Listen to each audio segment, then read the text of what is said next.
Hello, one and all, and welcome.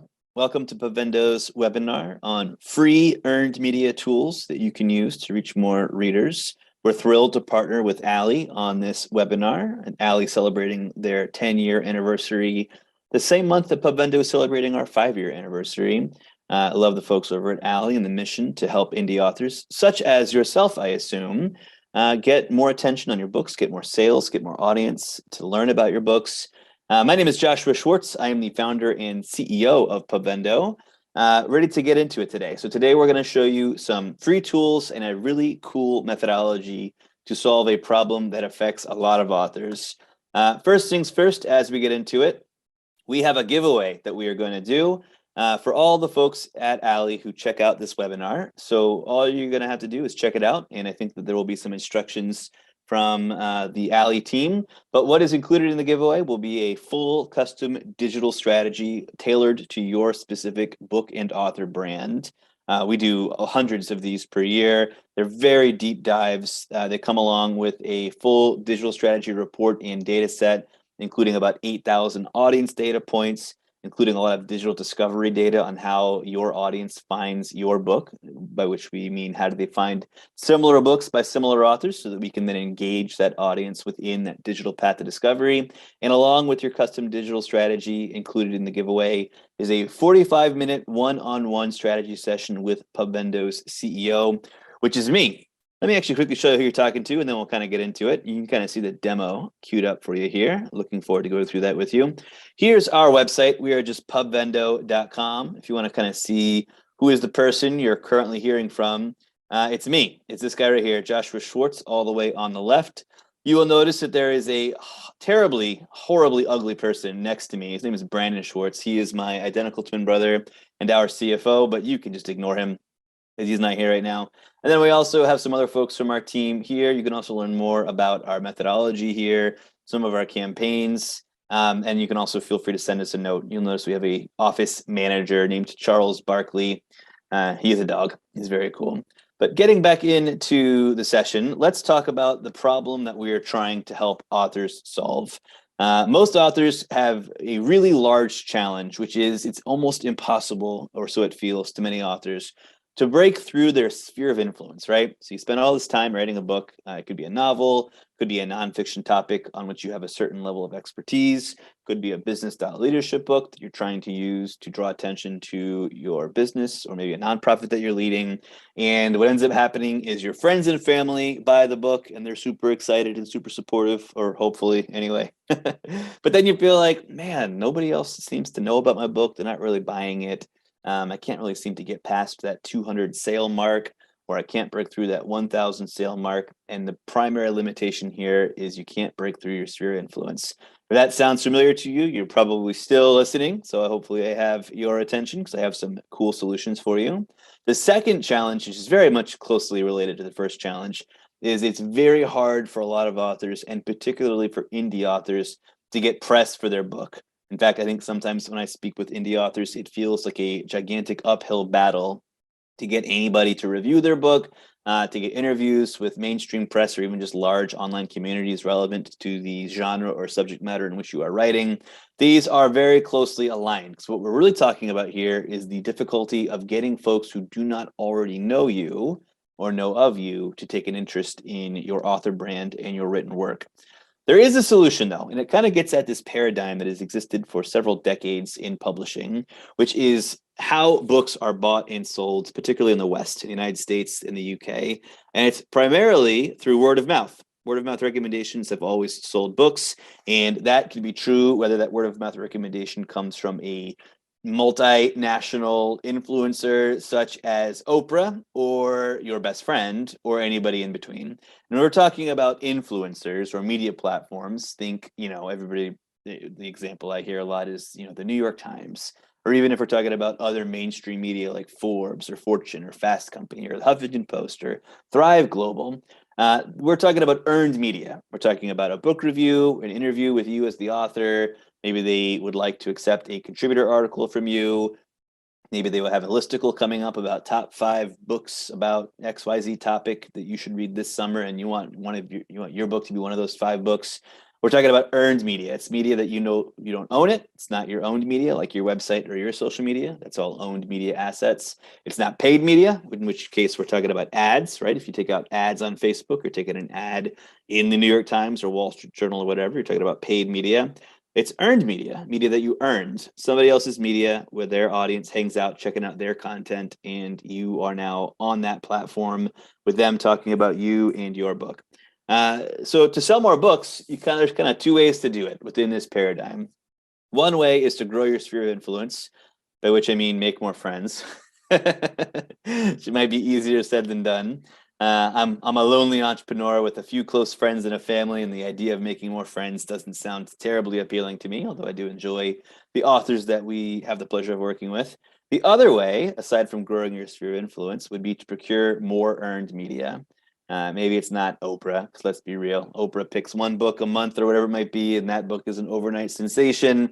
But there are millions of books out there, so it's going to be kind of hard to get on her book club list or whatever it might be.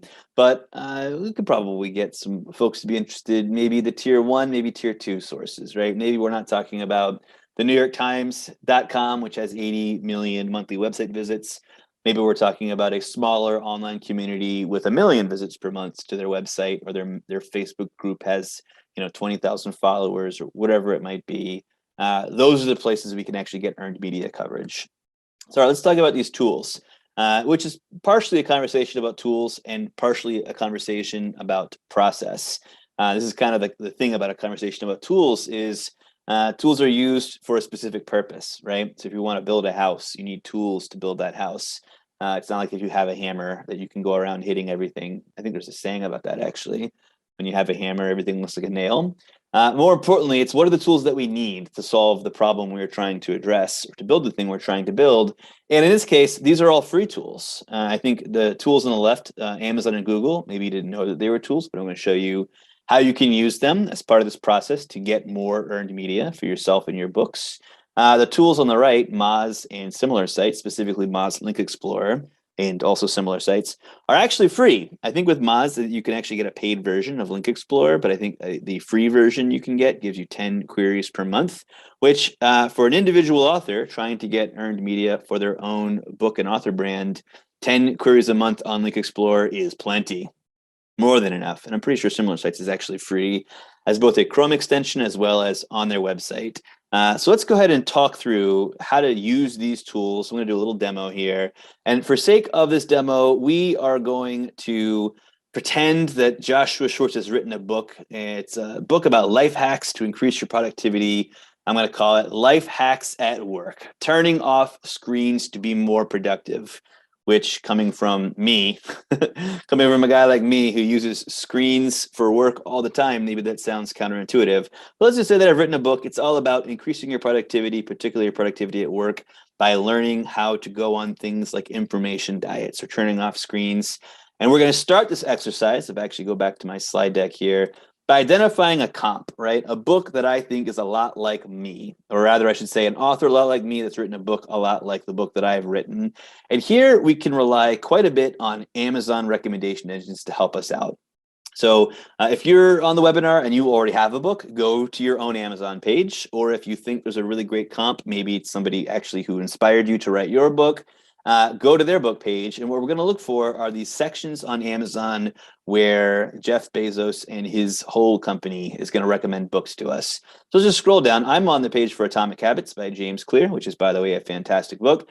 Maybe I identified that this is a good comp because maybe I read this book and it's what gave me the idea to write my book. Or I have a hunch here that the audience for Atomic Habits is very similar to my audience for the book that I wrote, or hypothetically wrote, called Life Hacks at Work. So I'm going to scroll down the Amazon page for Atomic Habits. I'm going to see a couple of sections. So frequently bought together. That's interesting. We have books that are kind of similar to Atomic Habits. We have products related to this item that are sponsored. So these are ads that these authors or publishers have taken out. and they're on this page maybe because they're targeting my ASIN or the keyword search that brought them here. It's in the same category. These might be useful. You might start here. But the section I'm actually looking for is different. Here's books that I might like. This is actually based on my browsing history. So you can kind of get an idea of what kind of books that I check out. We got some cool A+ listing stuff here. We got some descriptive content about the book. Here's about the author. We have another products related to this item, sponsored results.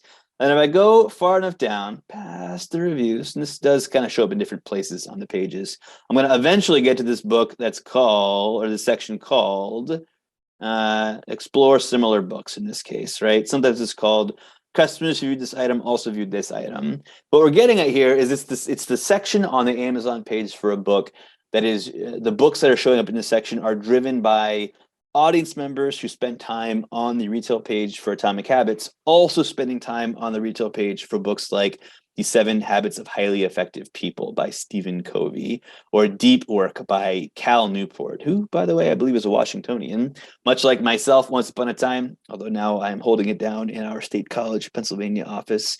But let's just say that I check out these books and I see a couple that really catch my eye. So let me just back up here for a moment. The objective of this part of the methodology is to identify not only books and authors that are substantially similar to my book, Life Hacks at Work, but specifically to find the websites of those authors. Because what I'm going to do, within the interest of trying to get more earned media for myself, is I'm going to pull the backlinks going into the websites of similar authors, all the referral websites driving traffic to their website, right? Because then not only can I identify that those media outlets, those websites or those podcasts, or whatever they might be, not only might those be really interesting targets for me to outreach to get a interview for myself or a book review for my book, but I can also use additional tools, in this case, similar sites, to identify a universe of similar websites. And this is how I can put together a pitch list very quickly of .coms and podcasts or media outlets or Reddit forums or Facebook groups or whatever it might be, where my audience for my book is hanging out, reading about other books that are a lot like mine. So they should probably read my book too, right? So let's just say that Deep Work gets my attention. Deep Work, Rules for Focused Success in a Distracted World, I think is the full title, written by Cal Newport, who I believe he's also at Hoya Sachs, I think is a Georgetown guy. And I take a look at this and I'm going to do the same thing, right? The first thing I'm going to do is take a look and see, does this book actually fit my book? Is it similar enough to my book that I think that I can, pull backlinks and get a pretty good result here? Maybe do the same thing, kind of go around products related to this item in the sponsored section. Again, books you may like are really based on my browsing history, less so by the book I'm looking at. So I can kind of ignore that for this exercise. More related products, also still sponsored, maybe interesting to look at, maybe not. I'm going to keep going and see what the other recommendation engines say. All right, here we go. Customers who this item also viewed. We have a whole bunch of more books here, so more Cal Newport books, it looks like. And I'm going to say, okay, this is a pretty good book. Let me just check out Cal Newport. Maybe what I want to do is I want to check out his website, or I want to see what other authors are similar to him, because I think I'm on a pretty good path here, right, to find some good comps. He does live in Washington, D.C., and he's an assistant professor at Georgetown University, Hoya Sachs at Cal. But I can see here he runs a website called Study Hacks, Decoding Patterns of Success. I say, oh, wait a minute. Okay, it's not bad, but I'm kind of looking for the work hack angle here. I can kind of look at these other books he has here, How to Become a Straight A Student. I'm kind of starting to think maybe Cal's audience is a little different than mine. Maybe Cal's targeting students and I'm targeting employees who are working corporate jobs or working in sort of corporate America. So I think, all right, let me just see who else we got here. James Clear is similar enough. So this is customers. This is another recommendation engine, right? This is Amazon telling us based on what pages or what books similar audiences check out, right? They're always on the same pages. So the people who visit James Clear pages are also visiting Cal's pages. And I say, okay, I've never heard of this guy. I've heard of Tim Ferriss. I've heard of Ryan Holiday. Never heard of David Allen. Let me check this guy out. And you'll kind of see this is an exercise of going back and forth, constantly doing research, maybe writing it down on the side, trying to figure out who is really similar to me. And lo and behold, I think I found something here. So David Allen writes books called things like Getting Things Done, The Art of Stress-Free Productivity, or Making It All Work, Ready for Anything, Now I'm seeing some interesting stuff that makes me think maybe I should dig a little deeper into this guy, David Allen. So what I'm actually going to do, I'm going to skim his bio, kind of see if he's the same kind of author I'm looking for here. But I'm actually doing, though, from an actionability perspective, is I'm looking for the website URL for his website. And actually, I've done this enough times that I can do it pretty quickly, and I don't actually see it here. So this leads us to our second free tool. You may look at this and say, what a cop-out, Josh. Google, that's your free tool.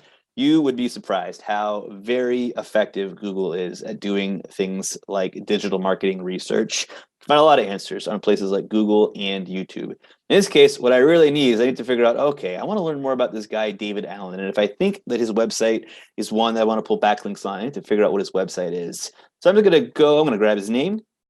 I'm just going to Google it and see what I come up with. Okay, I've clearly been here because I practiced. Getting things done. David Allen's GTD methodology. All right, we found his website. Let's go check it out. And if I scroll here long enough, I'm gonna make a determination that, you know what, this guy's on to something that I think he's pretty close to. He's doing a lot of the same things I'm trying to do. He's created a global productivity movement. It thinks 2 million people. Whoa. He's definitely trying to solve a similar problem that my book's trying to solve. My book, again, is called Life Hacks at Work. It's not real. Don't go look for it on Amazon. You won't find it, but for sake of this example, I say, you know what? I think I want to learn more about this guy. I want to learn what kind of press he gets because he's written a book a lot like mine and looks like he offers coaching services. I'm also trying to offer coaching services. So now we go to the next tool, the next free tool. I want to pull backlinks. Now, just for a brief explanation on what is a backlink. So you have a website, your author website, or in my case, my website for my business is called pubvendo.com. And there are other websites in the internet universe that link to my website. Usually, you could think of an obvious example here. Maybe there's a book review. And at the top or bottom of that book review is maybe 3 sentences about you, the author, or again, maybe it's an author that I've identified as substantially similar. And that section, the little bio section, has a link to their website. That link to your website or somebody else's website from a different website is called a backlink. Example, New York Times writes a review on my amazing book that I just made up called Life Hacks at Work, and they have a link to my website. That is a backlink. That, by the way, would be a very valuable backlink to get from the New York Times. Those backlinks do really interesting things like inform the search credibility scores that Google assigns to your website, both by the quality of the backlink as well as the quantity. So lots of backlinks can help increase your search credibility as far as how Google scores it, and the quality of those backlinks can do the same thing. So a very search credible website like the New York Times, if it backlinks to my website, that might increase my search credibility score substantially overnight just by getting that backlink. As it turns out, you can pull these links. You can see what they are. That's where we're going to use this tool called Moz Link Explorer. Let's actually go over here to Moz.com. Here, let me actually pull Link Explorer over here. And I have Moz.com pulled up because Moz is actually a great resource for free tools to use for digital marketing. In fact, you'll notice at the top of their website, this little bar up here, they have a whole drop down for free SEO tools. You can go explore these. So you might want to go check out some other things. A lot of them are driven by the same ideas though, right? It's learning what kinds of keyword searches drive traffic to similar authors' websites. So you can use Keyword Explorer for that, or other competitive research to see what are the traffic driving sources to similar authors' websites. Is this audience finding their websites via search or via referral websites, or do they find them via social media? All these things kind of give you some clues. And if you go to the tool we're going to use today, it's called Link Explorer. It used to be called Open Site Explorer. To get there, you go to moz.com/link-explorer. This is what it will look like when you get there for the first time. You'll notice they have this handy how it works section to tell you what to do. You have to sign up for a free account first, and then you get 10 free queries per month using Moz Link Explorer, which again is plenty for this exercise. So what I'm going to do really quick is log in to the free account that I've already made. You got a little cupcake over here. I'm going to be this guy right here. And let me put in my password and log in. Once I'm logged in, I'm going to go back to Link Explorer, just refresh my page so you can see what it looks like when I am logged in. And you have this Link Explorer section with this search field where I can enter a URL. So what I'm going to do is I'm going to go back to our guy's website. What's his name again? David Allen's website. I'm going to grab his URL, and what I'm about to do is put it into the Link Explorer search field. There we go. Click Analyze, and it is going to start spitting out to me all of the links going into his website. Now I'm using the free version, which again is plenty for what you need to do as an author for your own brand.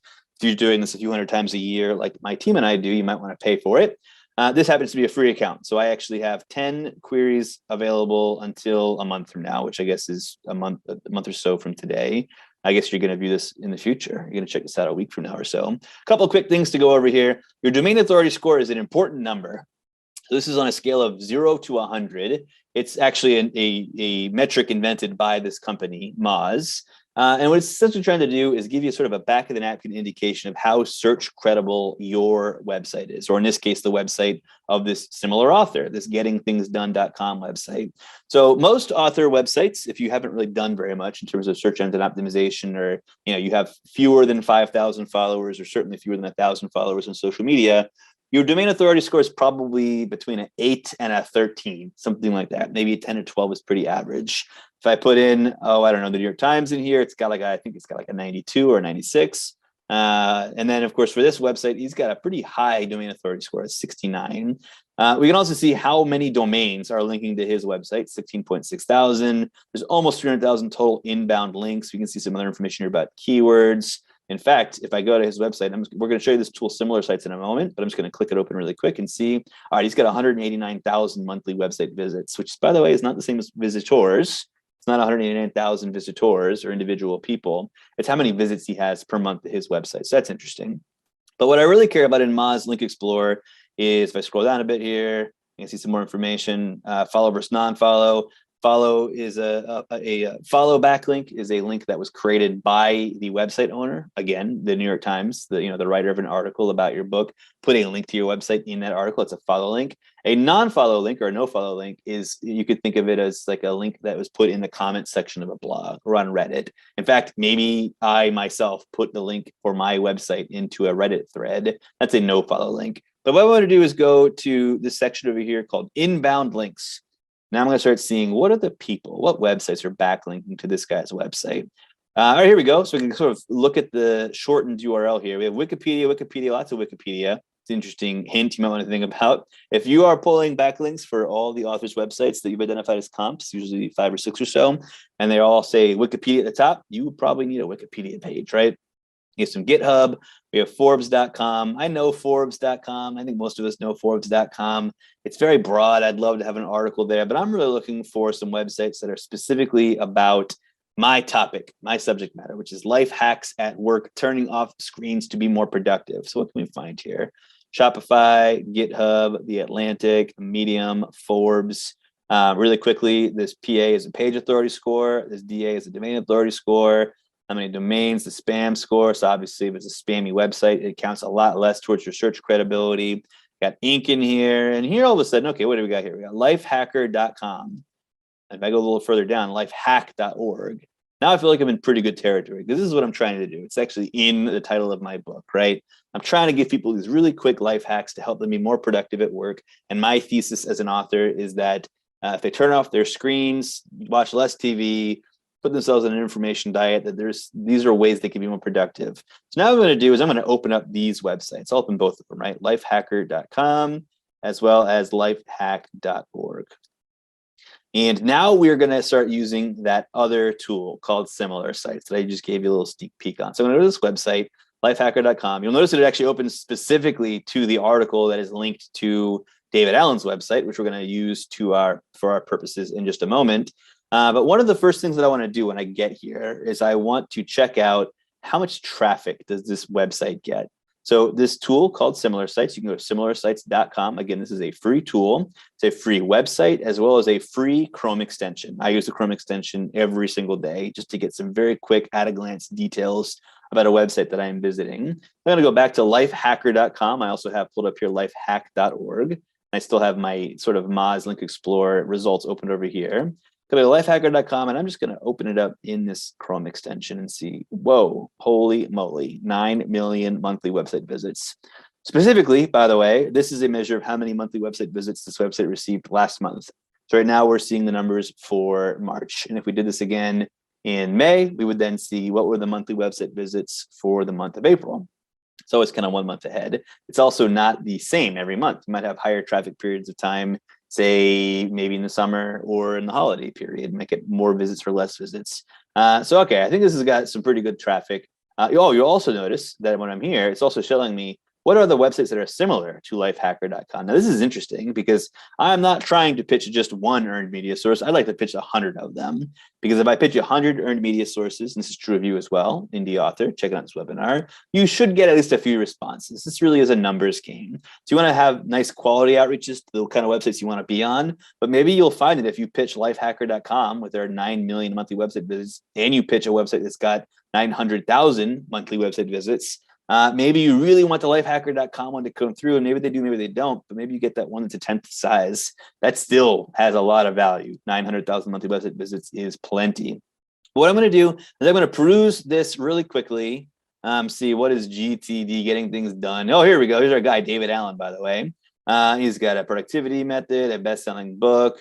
What is this about? This is interesting. Type 5 pillars. This is actually a pretty good sort of review for our guy's book. Now, interestingly, it was written in 2014. That was a while ago. It's 8 years ago. I don't remember what I was even doing in 2014. I think I was in grad school in 2014. I don't remember. But the more important and more valuable thing here is to start understanding, all right, if this is the kind of website that I would like to get some earned media coverage on for my author brand and my book brand, let's also go a step further and see what are the kinds of websites that are similar to it. So you could use the Chrome extension, and you can kind of see digitaltrends.com, gizmodo.com, wired.com, Ars Technica. You can also just grab, you can actually really just grab the whole link. It's going to give this to you at the domain level. But if I then go to similarsites.com and plug this in, it'll give me the same information. If I did it right, did I do it right? Or maybe I need to just use the domain. I think that's true. I use the Chrome extension a lot. Here, let me just remove this. I'm going to go back and I'm going to grab just lifehacker.com. In fact, let's just type it in. Lifehacker.com. There we go. All right. So forgive me. You have to put it in just the domain. See some interesting information here in the same stuff, right? You see the same similar sites. Now, how does this work? It's actually very, very similar to those Amazon recommendation engines.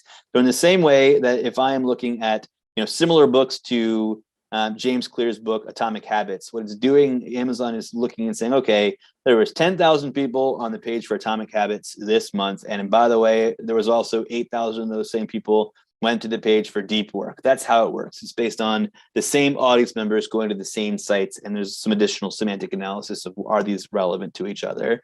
With similar sites, it's the same, right? So audience members who are spending time on lifehacker.com are also spending a lot of time on Gizmodo and Engadget and Ars Technica. And you kind of got to scroll through these because some of them are going to be a lot less relevant than others, right? Like Mashable, global multi-platform media entertainment company. Yeah, maybe I'd like to get my book reviewed on Mashable or whatever, or wired.com, which again might be relevant for my book about life hacks at work. But I really want to find some more granular ones that I can really stand out on. And that when I reach out to them, it's going to be exactly what they're looking for. So let's look at our lifehack.org one. So first thing I'm going to do is I'm going to sort of scroll through this guy, Leon. Oh, he's the founder and CEO of Lifehack. That's interesting. Interesting to know that he wrote an article that is backlinking to David Allen's website. First thing I can do here is grab this. See if I did it right this time. I don't know. We'll see. Go back to similar sites, plug it in. Hey, there we go. 6 million monthly visits and some more information like the category rank. And now we got Scribd, Udemy, Teachers Pay, teachers.com, schmoop.com. I don't know what that is. It's just going to tell me the similarity score. It's giving me a lot of really interesting information that I can use to actually do some pitching here. So what I'm doing while I do these exercises is I'm actually going to start going back and forth between similar sites and Moz Link Explorer, trying to figure out who do I want to pitch. Do I want to pitch the sites that are linking directly to my comp author's website, or I should say, do I also want to explore what kind of websites are similar to the websites that are backlinking so I can pitch them as well? What I'm going to do now, though, is I'm going to start making a list. Say, okay, I think it's going to be Scribd and Grammarly, probably not so much Coursera, maybe that's interestingstudy.com. What I'm going to do, though, is say, all right, you know what? I'm going to read this article by Leon, because Leon is linking directly back to David Allen's website. He wrote this article less than a year ago, August 11th, 2021. So what I can actually do is I can go back to Moz Link Explorer to this result, which was lifehack.org, and I can see the anchor text. This means this is the text that to which this our guy's website is linked. So if I do a search for getting things done on this lifehack.org article written by the CEO of lifehack.org, this guy Leon, I am going to figure out, here we go, All right, his 26th hack here is read David Allen's best-selling book, Getting Things Done. Boom. So here's what I have ascertained by using these tools. There is a website called lifehack.org, and the guy who founded it, his name is Leon, who wrote an article with, how many? Looks like 50 or so things that he recommends to people as hacks to be more productive at work. And one of those things he recommends is to read somebody else's book. That means that if I pitch him and ask him to include my book, which is called Life Hacks at Work, in the next listicle that he does, maybe I'll get in, because he clearly is already very open to the idea of promoting somebody else's books in his listicles. Perfect. So what I want to do is I'm gonna pitch him. I'm gonna write him a 5-sentence pitch email. Hey, I work with these folks. These are pretty good folks, outsourcing as much as possible. What I'm gonna look for though is I'm gonna look for a nice thing that I can say to him about his article. So the best thing to do here is be honest, right? But I'm going to end up opening my pitch email to this guy, Leon. I'm going to end up opening my pitch email to him by saying a very nice thing about the article that I read, something that I truly, honestly enjoyed about it. So I'm actually going to skim here, because time is not in a vacuum. I don't have infinite time, and I'm sure you don't either. I'm going to say, all right, set a timer, limit distractions, listen to music, find meaning. Let's see, scrolling, reward yourself. Fine. Some of these are fine, but here we go. Step away from the computer. Now that's interesting, because my book's whole vibe is about turning off screens to be more productive. So I'm going to kind of take a note of that. In fact, I'm just going to grab number 10 here, and I'm going to have a little document open. I'm going to paste it here. All right, that was an interesting one. Let's go back. In fact, I want to focus on this one. So let me just close this one out here. And I'm going to see what else we got. This is a good advice. Just start. That's great advice for getting stuff done. Productive hours, notebooking. I'm looking for things that's really related to screens, things that I can kind of draw attention to, that he cares about, things that I care about also. This is hard for me. Get up early before anyone else. What you call a night owl. I don't get up early at all. All right. Exercise, outsource, listen to podcasts, read this guy's book. Fine. This should be my book. It should be read Josh Schwartz's not yet best-selling book, Life Hacks at Work. That's what this should be. Learn to speed read, focus on result-oriented, learn to say no. Oh, here we go. Information diet. That's one of the things that I care about in my books. Let me go ahead and put this over here also.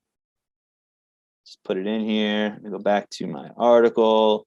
Organize your office, find a mentor, improve your typing speed, get rid of time wasters, blah, blah, blah, blah, blah, blah. These are all fine. All right. I actually like a lot of these tips. Like, I honestly, genuinely like them. Turn off the TV. Let me grab this one. So now what I have to do is I have to write a 5-sentence pitch email, because these tools are what help me get to the place of being able to pitch somebody, but then you still have to pitch. And I will say a lot of authors are a little bit hesitant here, because pitching an earned media source for an interview or a book review or whatever feels to a lot of authors to be very self-promotional. And a lot of authors it's almost like in the author DNA to be very averse to self-promotion. If you don't have that in your author DNA, your self-promotion comes very easily to you. That's actually great. It's a really important thing. For authors who are naturally averse to self-promotion, you really have to find a balance, because at the end of the day, there's some simple marketing 101 rules to be mindful of here. My favorite of which is, you will not get what you don't ask for. You won't get it if you don't ask for it. So if you don't ask Leon for an article on his website, lifehack.org, that's got 6 million monthly website visits, then you will not get an article on lifehack.org. You have to ask for it. But you can ask for it in a way that is very nice, very not self-promotional, and that gives this guy, Leon, something that he cares about also. So what I'm going to do is start writing a pitch email. It's going to say, hi, Leon. I actually write very casual pitch emails. I also write very, very short pitch emails. I recommend that you keep your pitch emails to, we'll say, 7 sentences or less, which, if that gives you some claustrophobia, it happens to be that authors enjoy writing 7-paragraph pitch emails. This would be like meeting a new person and immediately approaching them and telling them all of the reasons why they should be your friend, right? This person read my book and liked it. I got this award, that award. Here's a 3-paragraph description of what my book is about. And if this was the same thing as meeting a new person and telling them all the reasons why they should be your friend, they would probably think you're coming on too strong. Because as it turns out, a 5 or 7-paragraph pitch email is coming on way too strong. It also just won't get read. The people that you're sending an email to got emails from many more people than just you that day. And we all have these sort of mental tricks that we use, mental hacks that we use to triage, right? We only have so much time. I and anybody else is going to be a lot more likely to read a short email with lots of white space than I am to read a 5-paragraph or 7-paragraph email. So the first thing I'm going to do is say something nice to Leon. Hi, Leon. I found your website via David Allen's website. Or let's actually find this. I found your terrific article on, what was the name of his article again? It was 50 ways to increase your productivity. Let's see it up here. On 50 ways to increase your productivity via David Allen's website. Now, here's the deal. You found this by using a tool. And what you're saying here is completely true. You found it because it happens to be a backlink going to David Allen's website. You don't have to say that, though. You don't have to say, I used a tool to pull a backlink from some guy's website, and that's why I pitched you. Keep it casual. You don't need to say all the information. Just say the information that keeps this relevant, keeps it short, and shift pretty quickly into a compliment. So we wrote this stuff down because not only do we want to give him a compliment about it, but we then want to connect these tactics to the tactics that we talk about in my book, Life Hacks at Work, which again is not real. I particularly liked your tips on stepping away from the computer and going on an information diet. I don't know. You kind of get 1 exclamation point per email. Maybe put it there when you're saying a nice thing. Now you got to say what you're reaching out for. So you've used 2 sentences. You got a couple left here, a few left here. So you can't really waste a lot of time here. So you got to go right to the point. I am reaching out because I have just published a book about increasing productivity at work through information diet. And here's what you might, if you like, if this was a real book you had really written, you would say called Life Hacks at Work. And what I would do is actually, when you do this in like, I think you do it up here, you would end up linking to your Amazon page or your website here. You can push this button here and say it's going to be pubvendo.com, apply, boom. So now if you click on this, when you put it in like your email, it'll go to my website, right? It would be your website or your Amazon page. Considering your audience's interest in life hacks and productivity, I wanted to reach out to see if you would be interested in discussing. And here we're going to give Leon a choice of 2 positives. You could say just one thing like, hey, do you want to review my book? And then he could just say no. But if you say, hey, would you like to review my book or interview me? Now he's got 2 things he can say yes to one of them, right? It's kind of this choice of 2 positives. And I'm going to say discussing an interview or including my book in your next listicle, something like that. Just let me know if you would like me to send a free review copy of my book. Either way, this is important words. The 2 most important words of the whole email, actually. Keep up the great work on, and let's make sure we don't get his website name wrong, lifehack.org. That's what we're going to say. On lifehack.org. I tend to overuse exclamation points. If you email me, you'll probably get a exclamation point laden email in response. I'm going to use 2. I think the rule is you get 1 or 0. I think the cooler people do 0. Sign it off however you like. All the best. Schwartz. All right, so what have I done here? I have identified using tools a very valuable earned media source. In this case, it is a website called lifehack.org with 6 million monthly website visits. And they have already covered the book of an author similar to me, and the book that they have covered is also very similar to my book, Life Hacks at Work. I have then gone and used some other tools to identify sort of a universe of similar tools, constantly using these free recommendation engines, right? Amazon's free recommendation engines will give you some clues about what kind of books are similar to yours or what kind of authors are similar to you. You can then use similar sites to figure out what are the kinds of websites that people hang out on if they also hang out here. You can use Moz Link Explorer to figure out what are the backlinks that are driving the most traffic to the websites of those similar authors. The last step here would actually just be to get Leon's email address, which might not be in here anywhere. This is another free tool. Here's a free tip for you. This might not work because I didn't actually practice this part beforehand, but if you had some time to do some digging here, your free tool here is Google, once again, Leon Ho Life Hack email address. You might find it this way, believe it or not. Hey, what is this? Rocket Reach. Rocket Reach is a subscription service.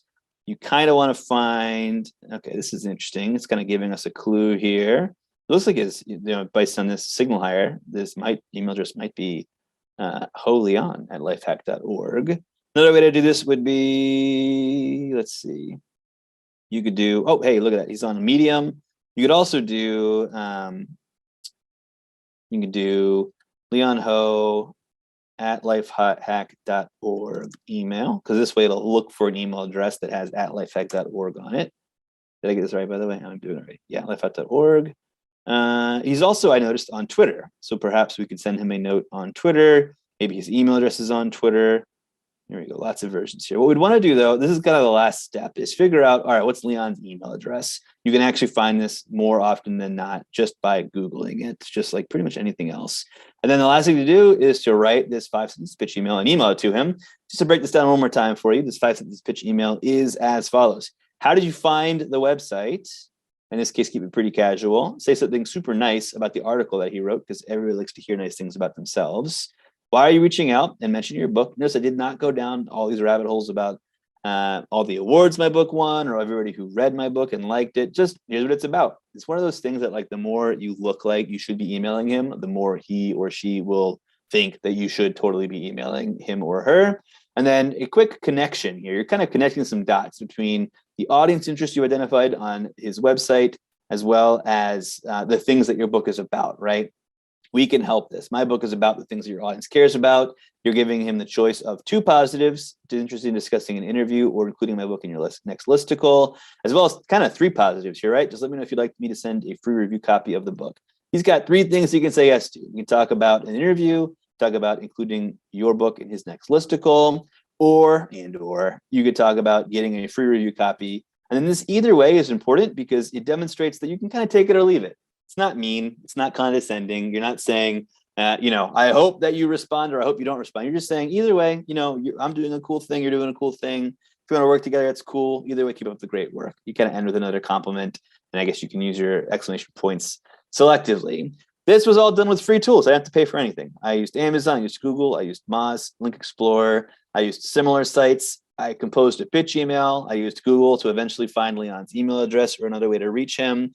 And here's the deal. You can do that once and you can send it out and see what happens. But the way to do this is to repeat this process about 100 times. You can kind of go back and forth between similar sites and Moz Link Explorer to figure out, okay, I'm going to this rabbit hole down here to say all the links into this author's website. I can use similar sites to establish maybe 5 or 6 additional websites that I want to do deep dives into. I can go back to Amazon and see, okay, David Allen was a good target. Now, what are the authors that Amazon says are even similar to him? Or I can go back to maybe I want to check out more about Making It All Work and see what are the recommendation engines saying are similar here, right? So here's the sponsored ones. We can go back down. Here's the more sponsored ones. Let's see if we can find the organic sections. Really low these days. Books I might like, similar books, boom. I can start opening up all of these. In fact, when I do this, or when our team does this, we end up having dozens of tabs open in the same browser because we're opening up dozens of possible comps, then Googling them or finding their URL from their Amazon author profile, popping them into a resource like Moz Link Explorer or similar sites, and essentially writing this down as we go to understand what does the universe of websites here look like that we can pitch on behalf of our clients to get some more earned media coverage. That's pretty much it. You just do that iteratively, give these folks a week or so to respond, send follow-up notes every few weeks. If you do this using these free tools and this methodology, you will get responses. It really is a numbers game. It is helped quite a bit by these tools. It's helped quite a bit by this process. It's helped a lot by writing very short, very succinct pitch emails that have this kind of choice of multiple positives, have these compliments, have this kind of very casual, either way, keep up the great work line at the end. And if you do this 100 times, it is almost guaranteed that you will get at least one, if not multiple responses for folks who want to review your book or interview you or whatever, which helps to solve this problem. Because the moment that Leon puts an article about my book, Life Hacks at Work, on his website, there are now 6 million visits per month to his website, that some of which will go to the article about my book, right? That's a word of mouth recommendation. It's almost implied to the visitors of this website that Leon is endorsing my book, Life Hacks at Work. that's suddenly on this earned media side, and it's going to help me sell more books to people who don't already know me. It's going to help me grow my audience. It's going to help me develop a relationship with some other people in my space. In this case, this website, this lifehack.org website, as well as this CEO, Leon. And if I do this iteratively, I'll look back in a few months and there will be book reviews that did not exist before. And there will be coverage of my book that would not have otherwise existed had I not just reached out and followed the process and asked them. That's it. Happy outreach to everybody. Hope that you enjoyed the session. Don't forget about the giveaway, custom digital strategy up for grabs, 45-minute session with me, one-on-one strategy session. I'll give you some strategy insights for your book and author brand, tactics you can deploy to get more visibility on your book, grow your audience, sell more copies. If you have any questions, please feel free to shoot me a note. I'm just josh@pubvendo.com, and I look forward to seeing you around the book world. Thanks so much.